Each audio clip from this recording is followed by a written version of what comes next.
দাঁড়ান দাঁড়ান, বলো সব ডিটেলস বলো।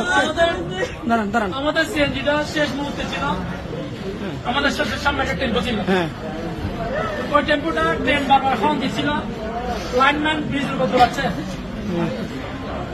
আমাদের সামনে টেম্পোটা ক্রস করে চলে গেছে, কিন্তু আমাদের সিএনজি ক্রস করতে পারে না, আমাদের সিএনজিকে মেরে দিচ্ছে। এটা কি কারণ হয়েছে? কাদের গাফিলতি? আমি জানি না এটা কাদের গাফিলতি, অবশ্যই এটা বোধ করতে হবে। আমার একটা দাবি ভাই, এইখানে যদি আর ট্রেন চালাবে আমি আমার জীবন দিয়ে দিব, এখানে আর ট্রেন চালাতে পারবো না। আমি খোদার গজব দিব, আমি আল্লাহকে বলতেছি। এখানে আমার ছোট বাচ্চা, আমার 2 বছরের বাচ্চা কি দোষ করছে? তো কি দোষ করছে? ওর কি দোষ? ওর কি দোষ?